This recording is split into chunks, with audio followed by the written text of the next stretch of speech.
Paris, la ville lumière. L'une des plus belles villes du monde et l'une des plus visitées de la planète. Parmi les monuments les plus célèbres de la capitale, il y en a dont l'architecture est reconnaissable entre tous. Des façades majestueuses, des horloges, des toitures qui recouvrent des dizaines de voies de chemin de fer, des constructions hors normes qui accueillent des voyageurs venus de toutes les villes de l'Hexagone et même de l'Europe entière. Les gares de Paris. Elles sont 6, réparties en plein cœur de la ville. Au total, ce sont 3000 trains et plus de 1 million de voyageurs qui y transitent chaque jour. Parmi elles, la gare Saint-Lazare. Située dans le 8e arrondissement, elle n'est qu'à quelques centaines de mètres des monuments les plus prestigieux de la ville.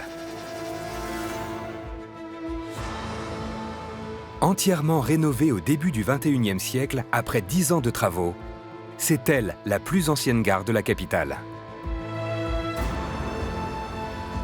À moins de 3 km vers l'ouest, se trouve la gare du Nord qui dessert le nord de la France, l'Angleterre, l'Allemagne, la Belgique et les Pays-Bas. Elle est la première gare d'Europe et la 3e gare du monde. Juste à côté, à peine séparée par un seul bloc d'immeubles, voici la gare de l'Est, souvent considérée comme l'une des plus belles gares de France et même du monde. Plus au sud, sur les bords de la Seine, se dresse la gare de Lyon. Le lieu est reconnaissable entre tous grâce à son beffroi qui domine le parvis de la gare. En franchissant la Seine, juste en face du Jardin des Plantes, se trouve la gare d'Austerlitz, près du pont et du quai qui lui ont donné son nom. Et un peu plus à l'est, se cache la gare Montparnasse. Dissimulée sous un ensemble d'immeubles construits dans les années 70 autour d'un jardin et au pied de l'immense tour du même nom. Ces 6 gares font partie du patrimoine de la capitale. Et leur histoire remonte à la première moitié du XIXe siècle. À l'époque, les limites de Paris sont beaucoup plus petites et le monde découvre une nouvelle invention, le chemin de fer.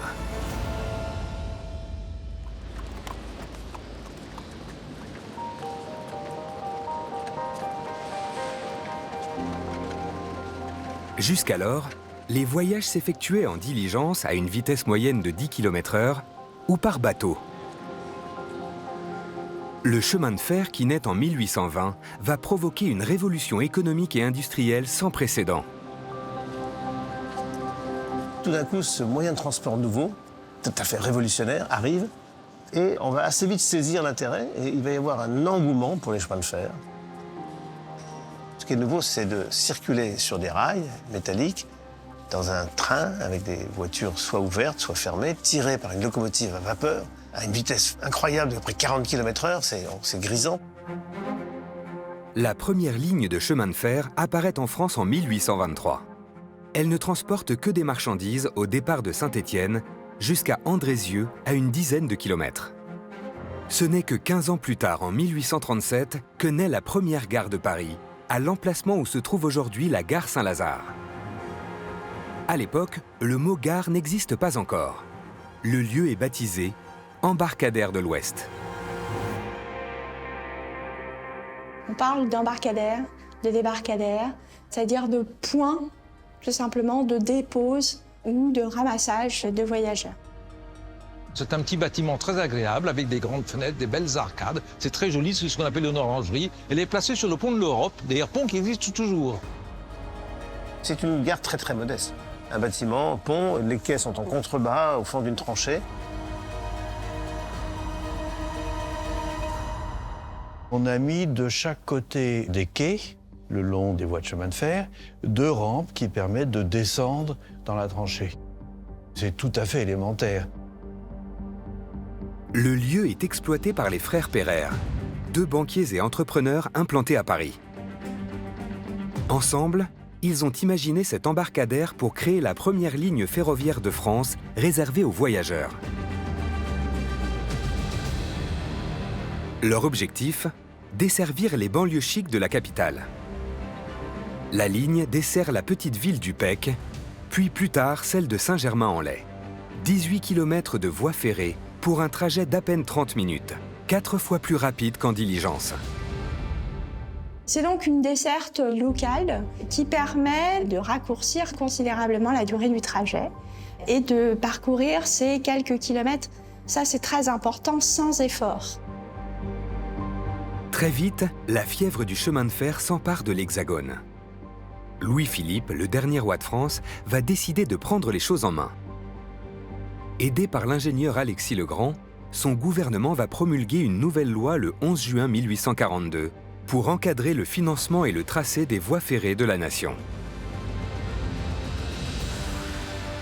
Le premier réseau ferré de France se construit en forme d'étoile. Au départ de Paris, celle-ci relie tous les points cardinaux du territoire. 6 grandes voies sont définies pour aller aux frontières du pays et desservir les points stratégiques et commerciaux.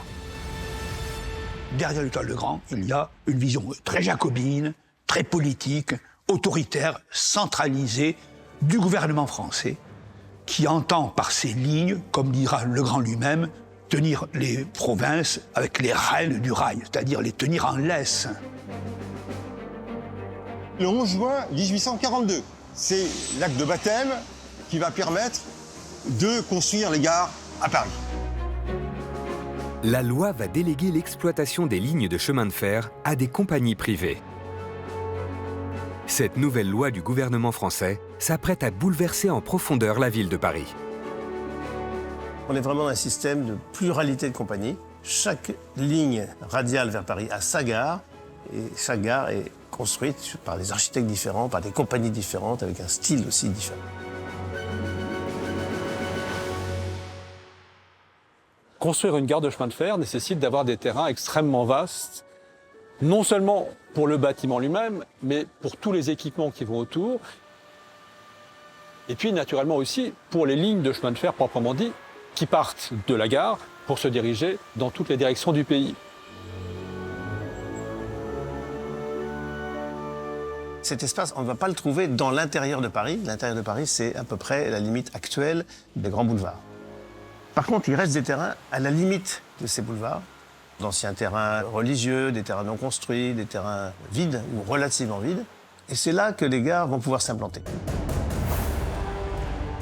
C'est donc dans la périphérie du Paris des années 1840 que 6 gares terminus vont voir le jour. La gare du Nord, la gare de Strasbourg, appelée aujourd'hui gare de l'Est, la gare de Paris à Orléans, qui deviendra plus tard la gare d'Austerlitz, la gare du Maine, qui elle deviendra la gare Montparnasse, la gare de Lyon et la gare Saint-Lazare.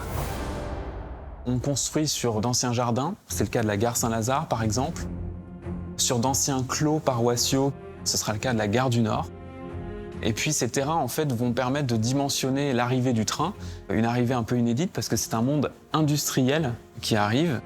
Donc il faut beaucoup d'emprise, beaucoup d'espace et beaucoup de financement.